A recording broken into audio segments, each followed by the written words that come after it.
الحمد لله نحمده ونصلي على رسوله الكريم أما بعد أعوذ بالله من الشيطان الرجيم بسم الله الرحمن الرحيم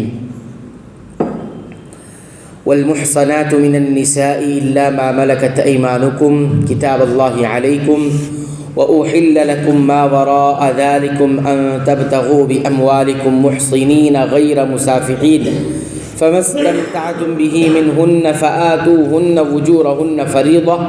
ولا جناح عليكم فيما تراضيتم به من بعد الفريضة إن الله كان عليما حكيما۔ سورہ نساء آیت نمبر 24۔ اور حرام کی گئی شوہر والی خواتین عورتیں مگر وہ جو تمہاری ملکیت میں آ جائیں، اللہ تعالیٰ نے احکام تم پر فرض کر دیے ہیں ان عورتوں کے سوا، اور عورتیں تمہارے لیے حلال کی گئی ہیں ان عورتوں کے سوا، اور عورتیں تمہیں حلال کی گئی ہیں کہ اپنے مال کے مہر سے تم ان سے نکاح کرنا چاہو برے کام سے بچنے کے لیے، نہ کہ شہوت رانی کے لیے، اس لیے جن سے تم فائدہ اٹھاؤ انہیں ان کا مقرر کیا ہوا مہر دے دو، اور مہر مقرر ہونے کے بعد تم آپس کی رضامندی سے جو طے کر لو تم پر کوئی گناہ نہیں، بے شک اللہ تعالیٰ علم والا حکمت والا ہے۔ قرآن کریم میں احسان 4 معنوں میں استعمال ہوا ہے۔ نمبر 1 شادی، نمبر 2 آزادی، نمبر 3 پاک دامنی، نمبر 4 اسلام۔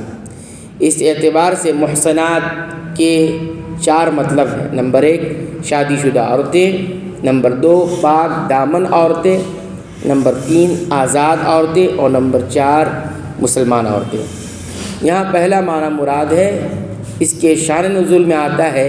کہ جب بعض جنگوں میں کافروں کی عورتیں بھی مسلمانوں کی قید میں آ گئیں تو مسلمانوں نے ان سے ہم بستری کرنے میں کراہت محسوس کی کیونکہ وہ شادی شدہ تھی۔ صحابہ نے نبی کریم صلی اللہ علیہ وسلم سے پوچھا جس میں یہ آیت نازل ہوئی، جس سے یہ معلوم ہوا کہ جنگ میں حاصل ہونے والی کافر عورتیں جب مسلمانوں کی لونڈیاں بن جائیں تو شادی شدہ ہونے کے باوجود ان سے ازدواجی تعلقات قائم کرنا جائز ہے، البتہ استبراء رحم ضروری ہے، یعنی ایک حیض آنے کے بعد یا حاملہ ہیں تو وضع حمل بچے کی ولادت کے بعد ان سے تعلق قائم کیا جائے۔ لونڈی کا مسئلہ نزول قرآن کریم کے وقت غلام اور لونڈیوں کا سلسلہ عام تھا جسے قرآن نے بند نہیں کیا، البتہ ان کے بارے میں ایسی حکمت عملی اختیار کی گئی کہ جس سے غلاموں اور لونڈیوں کو زیادہ سے زیادہ سہولتیں حاصل ہوں تاکہ غلامی کی حوصلہ شکنی ہو۔ اس کے 2 ذریعے تھے، ایک تو بعض خاندان صدیوں سے ایسے چلے آ رہے تھے کہ ان کے مرد اور عورت فروخت کر دیے جاتے تھے، یہی خریدے ہوئے مرد اور عورت غلام اور لونڈی کہلاتے تھے، مالک کو ان سے ہر طرح کے استمتاع یعنی فائدہ اٹھانے کا حق حاصل ہوتا تھا۔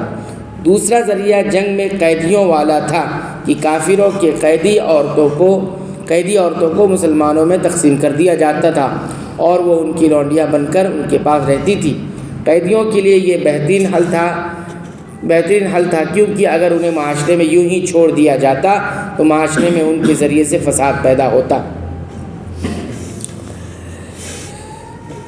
اگر تفصیل جاننا ہے تو کتاب الرق فی الاسلام، اسلام میں غلامی کی حقیقت، مولانا سعید احمد اکبر آبادی کی یہ کتاب ہے، اس کو پڑھا جا سکتا ہے۔ بہرحال مسلمان شادی شدہ عورتیں تو ویسے ہی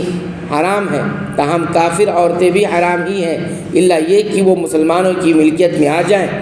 اس صورت میں استبراء رحم کے بعد وہ ان کے لیے حلال ہے۔ یعنی مذکورہ محرکات قرآنی اور حدیثی کے علاوہ دیگر عورتوں سے نکاح کرنا جائز ہے، بشرطے کہ 4 چیزیں اس میں ہوں۔ اول یہ کہ طلب کرو یعنی دونوں طرف سے ایجاب اور قبول ہو، دوسرے یہ کہ مہر ادا کرنا قبول کرو، تیسرا ان کی شادی کی قید دائمی قبضے میں لانا مقصود ہو، صرف شہوت رانی غرض نہ ہو جیسے زنا میں یا متعہ میں ہوتا ہے جو شیعہ میں رائج ہے، یعنی جنسی خواہش کی تسکین کے لیے چند روز یا چند گھنٹوں کا نکاح۔ چوتھی یہ کہ چھپی یاری نہ ہو بلکہ گواہوں کی موجودگی میں نکاح۔ یہ چاروں شرطیں اس آیت سے مستفاد ہیں۔ اس سے جہاں شیعوں کے متعہ کا بطلان ہوتا ہے، وہیں مروجہ حلالہ کا بھی ناجائز ہونا ثابت ہوتا ہے، کیونکہ اس کا مقصد بھی عورت کو نکاح کر کے دائمی قید میں لانا نہیں ہوتا، بلکہ عرفاً صرف ایک رات کے لیے مقرر اور معمود ذہنی ہوتا ہے۔ سب کو معلوم ہوتا ہے یہ نکاح کتنے وقت کے لیے ہو رہا ہے، اس لیے یہ جائز نہیں ہوگا، نہ متعہ جائز ہے نہ حلالہ جائز ہے۔ یہ اس حکم کی تاکید ہے کہ جن عورتوں سے تم نکاح شرعی احکام کے ذریعے سے کرو تو انہیں ان کا مقرر کردہ مہر ضرور ادا کرو۔ اس میں آپس کی رضامندی سے مہر میں کمی بیشی کرنے کا اختیار ہے۔ استمتاع کے لفظ سے شیعہ حضرات نکاح متعہ کا اس بات کرتے ہیں، حالانکہ اس سے مراد نکاح کے بعد صحبت اور مباشرت کا استمتاع ہے، جیسا کہ ہم نے بیان کیا۔ البتہ متعہ ابتدائی اسلام میں جائز رہا، شروع اسلام میں جائز رہا، اور اس کا جواز اس آیت کی بنیاد پر نہیں تھا، بلکہ اس رواج کی بنیاد پر تھا جو اسلام سے قبل چلا آ رہا تھا۔ پھر نبی کریم صلی اللہ علیہ وسلم نے نہایت واضح الفاظ میں اسے قیامت تک حرام قرار دے دیا۔ اللہ تعالیٰ سے دعا ہے رب العالمین تو ہمیں قرآن حکیم کی پابندی سے تلاوت کی توفیق عطا فرما، اس کو صحیح طور پر سمجھ کر اس کے مطابق عمل کی توفیق عطا فرما۔ اے اللہ تو ہماری مغفرت فرما، ہمارے والدین کی مغفرت فرما، تمام مسلمانوں مومنوں اہل توحید کی مغفرت فرما، آمین۔